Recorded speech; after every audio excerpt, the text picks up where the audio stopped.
the entire magniflex one coils and the entire magniflex of one coil links with the other coil, the coefficient of coupling. Coefficient of കപ്ലിങ്ങിൻ്റെ value എന്ന് പറയുന്നത് constant, ഇതിൻ്റെ value ആ coefficient coupling എന്ന constant value 0 to 1 ആണ് വരിക. അത് ഓർത്ത് വെക്കുക, 0 to 1 ആണ് കോഫിഷ്യൻ കപ്ലിങ്ങിൻ്റെ വാല്യൂ വരിക.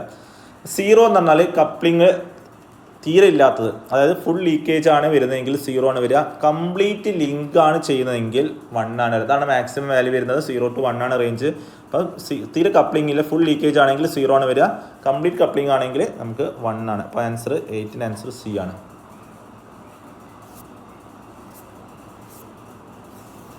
അടുത്ത question, an example of statically induced EMF. അപ്പോൾ നമുക്ക് ഇൻഡ്യൂസ് EMF 2 ടൈപ്സ് ഉണ്ട്. ഡൈനാമിക്കലി ഇൻഡ്യൂസ് EMF ഉണ്ട്, സ്റ്റാറ്റിക്കലി ഇൻഡ്യൂസ് EMF ഉണ്ട്. ഇപ്പോൾ ചില ഇൻസ്ട്രുമെൻസിൽ ഡൈനാമിക്കലി ഇൻഡ്യൂസ് EMF, ചില മെഷീൻസിൽ ഡൈനാമിക്കലി ഇൻഡ്യൂസ് EMF ആണ്, ചില മെഷീൻസിൽ സ്റ്റാറ്റിക്കലി ഇൻഡ്യൂസ് EMF ആണ്. അപ്പോൾ ഇതിൽ options, the voltage induce rotor of generator induce EMF എന്ന് പറഞ്ഞാൽ dynamically induced EMF. Dynamically induce എന്നാൽ കണ്ടക്ടർ മൂവ് ചെയ്യുന്ന കേസാണ്, നമ്മൾ ഡൈനാമിക്കൽ മോഷൻ വരുന്ന കേസാണ് ഡൈനാമിക്കലി ഇൻഡ്യൂസ്ഡ് EMF എന്ന് പറയുന്നത്. അപ്പോൾ അതിൽ the voltage induce rotor of generator, അത് ജനറേറ്റർ റോട്ടറിൽ വരുന്ന ഡൈനാമിക്കലി ഇൻഡ്യൂസ് EMF ആണ്. രണ്ടാമത്തെ EMF induce DC motor arm, അതും dynamically induce EMF. Back EMF ആണ് അവിടെ വരിക, അത് ഡൈനാമിക്കലി ഇൻഡ്യൂസ് EMF ആണ്.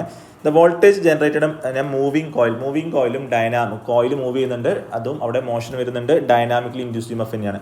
Last option, the EMF induce transformer സ്റ്റേഷനാണ്, കോയിൽ മൂവ് ചെയ്യുന്നില്ല, അപ്പോൾ അതിലുണ്ടാകുന്ന induce EMF statically induce EMF ആണ്. അതിൽ തന്നെ സ്റ്റാറ്റിക്കലി ഇൻഡ്യൂസ് EMF തന്നെ രണ്ടുണ്ട്, സെൽഫ് ഇൻഡക്ഷനും ഉണ്ട്, മ്യൂച്വൽ ഇൻഡക്ഷനും ഉണ്ട്. ട്രാൻസ്ഫോമറിൽ മ്യൂച്വൽ ഇൻഡക്ഷൻ ആണ്. ഓക്കെ, സെയിം കോയിലാണെങ്കിലാണ് സെൽഫ് ഇൻഡക്ഷൻ വരുന്നത്. ഓക്കെ, ഓപ്ഷൻ ഡി ആണ്. അടുത്ത MMF in a magnetic circuit is given by formulas വന്നിട്ടുണ്ട്. H/I, N/I, BA, VI. I നിങ്ങൾക്ക് എല്ലാവർക്കും ഒരേ കറണ്ടാണ്, H മാഗ്നറ്റിക് ഫീൽഡ് ഇൻറ്റൻസിറ്റി ആണ്, N നമ്പർ ഓഫ് ടേൺസ് ആണ്, B മാഗ്നറ്റിക് ഫ്ലക്സ് ഡെൻസിറ്റി ആണ്, A ഏരിയ ആണ്, V വോൾട്ടേജ് ആണ്. ഇത്രയും ടേംസ് ആണ് ഇതിലുള്ളത്. First H magnetic field intensity into current ആണ്. അപ്പോൾ അത് നമ്മൾ ജനറലായിട്ട് ഫോർമുലയിൽ വരുന്നതല്ല.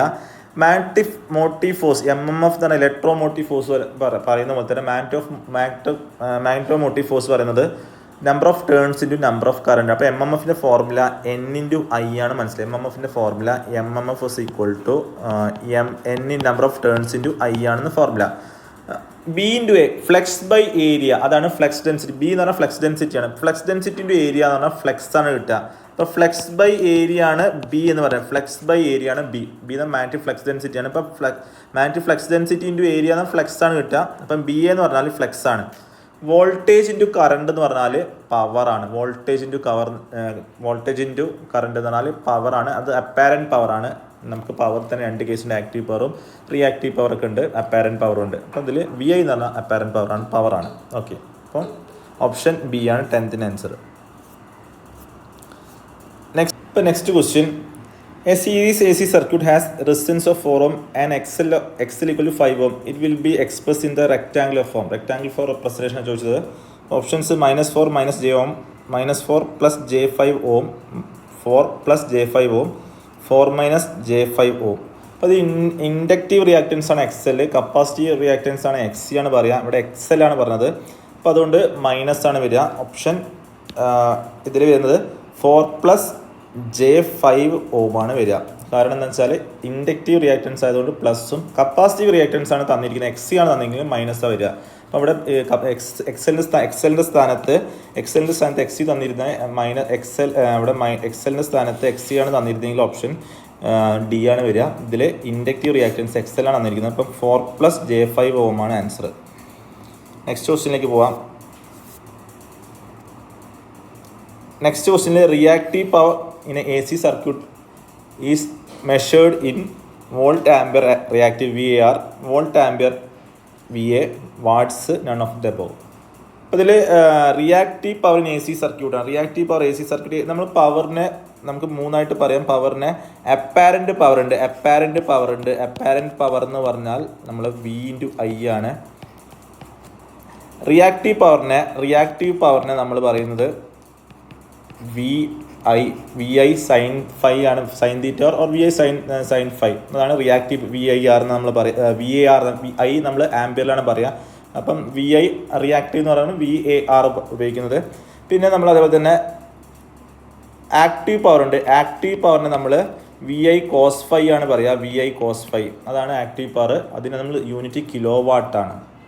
അപ്പോൾ നമ്മളിതിൽ reactive power AC circuits measured volt ampere reactive VAR ആണ്. റിയാക്റ്റീവ് പവറിൻ്റെ ആൻസർ VAR ആണ്. VA എന്ന് പറഞ്ഞാൽ വോൾട്ടേജ് ഇൻറ്റു കറണ്ട്. A എന്ന് പറഞ്ഞാൽ ആംബിയർ കറണ്ടിന് യൂണിറ്റ് ആണ്, അതുകൊണ്ട് VA എന്ന് വരുന്നത്.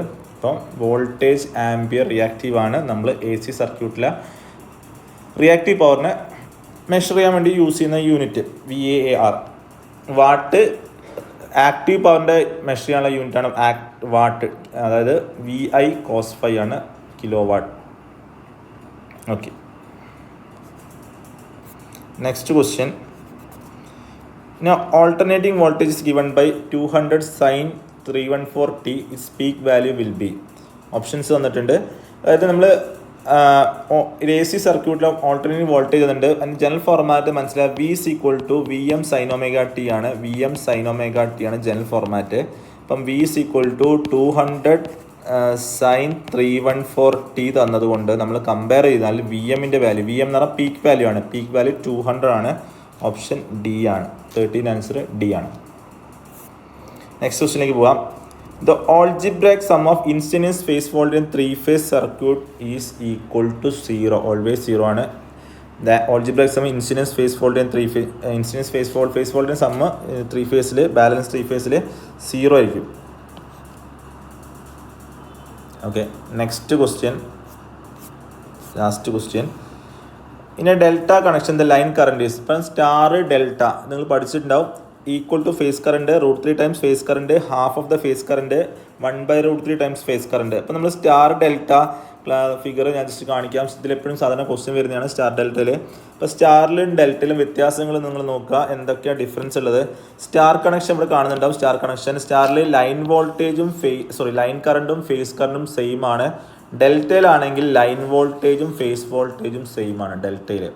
അപ്പോൾ ഇതിൽ line voltage is equal to √3 times phase voltage ആണ് സ്റ്റാറിൽ വരുന്നത്. ലൈൻ കറണ്ട് ഡെൽറ്റയിൽ വരുന്നത് √3 ടൈംസ് ഫേസ് കറണ്ട് ആണ്. അപ്പോൾ നിങ്ങൾ ലൈൻ വോൾട്ടേജ് ആയാലും ലൈൻ കറണ്ട് ആയാലും അത് ഫേസ് വാല്യൂവിനേക്കാൾ കൂടുതലായിരിക്കും ഓർത്ത് വെക്കുക.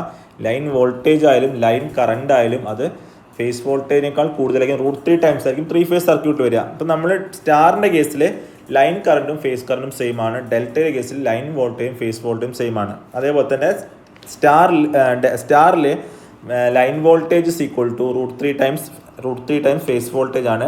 ഡെൽറ്റയിൽ line current is equal to √3 times phase current ആണ്. അപ്പോൾ നമ്മളോട് ചോദിച്ചിരിക്കുന്ന ഓപ്ഷൻ ഇതാണ്. ഇനി delta connection the line current is, line current ഡെൽറ്റയിൽ ലൈൻ കറണ്ട് എങ്ങനെ വരിക? ഡെൽറ്റയിൽ line current equal to phase current ആണ് അല്ലേ. ഡെൽറ്റയിൽ line current equal to √3 times phase current ആണ് ഡെൽറ്റയിൽ വരിക. വോൾട്ടേജ് ആണ് ചോദിച്ചെങ്കിൽ ഡെൽറ്റയിൽ ലൈൻ വോൾട്ടേജും ഫേസ് വോൾട്ടേജും സെയിം ആണ്.